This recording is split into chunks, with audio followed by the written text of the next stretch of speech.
Simple, luto na, So I'm preparing one of the most popular Japanese street foods na usong-uso dito sa Pilipinas ngayon. I think may clue na kayo kasi nakikita niyo yung lutuan ko. Ang ginagamit nito ay octopus, pugita. But today, gagamitin natin ay pusit lang muna. So I just chopped up my vegetables. I like doing it at home kasi mas maraming vegetables na lalagay ko at marami ding seafood akong nalalagay. Ito yung squid, ginawa ko dito. I'll just rinse it a little bit.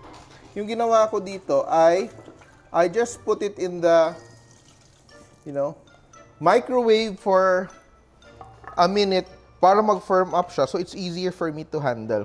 And ako, I usually keep the skin. Nakikita mo, di ba? Bakit hindi tinanggal yung skin? Kasi nandun yung flavor and also, makikita mo talaga na may seafood siya, may squid, no?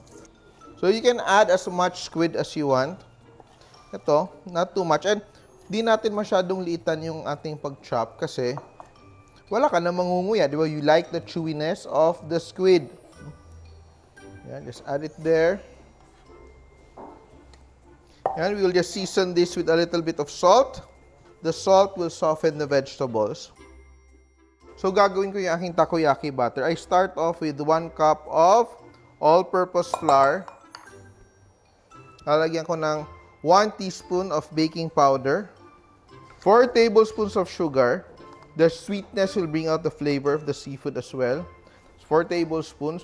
And usually, gumagamit ng dashi, di ba? So, that's a Japanese seasoning.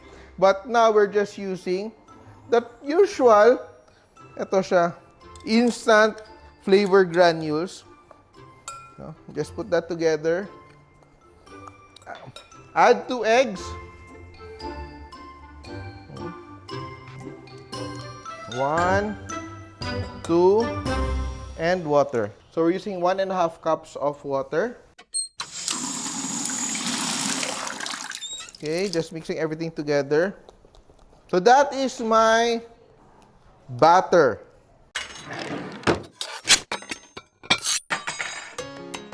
Yan, just a little bit of oil. So we have to brush our molds with oil. Yan, very hot na siya, oh. Yan, no? Aking tongs para sa aking vegetables. Assembly line tayo, no? So, gentle, no? You will just fill it like 1/3. Ganyan. To set. Yan. Add our vegetables and our seafood. Yan, pwede din shrimp dito, di ba?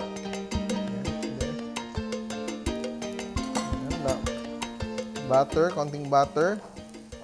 Tama ba? Para tayong naglalaro lang, no? So, dapat you shouldn't fill it too much para may room to rise yung ating batter. Yan, no? Takoyaki, are you ready? Yan, and little by little, we will add more butter on the opposite side to make the ball. Yan. Yan. So, dapat the other side is wet, di ba? Pero malito na takoyaki. The more you make it, mas gagaling kayo.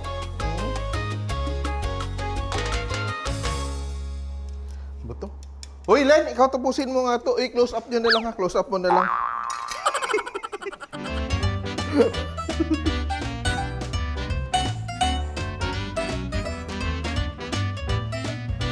And finally, tapos na yung ating takoyaki.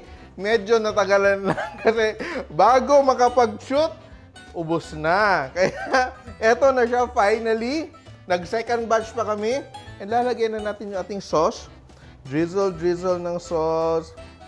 Yan. You can have more if you want. Ito siya. Pinoy na lasa ng sauce. Very nice. And of course, our bonito flakes. Perfect.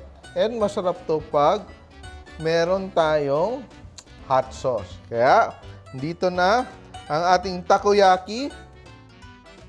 Yan. Pang pamilya, pang negosyo, at pang sports pa. Yan. Here it is, our do-it-yourself takoyaki. Mas madali pag iutos mo. Takoyaki. Simple!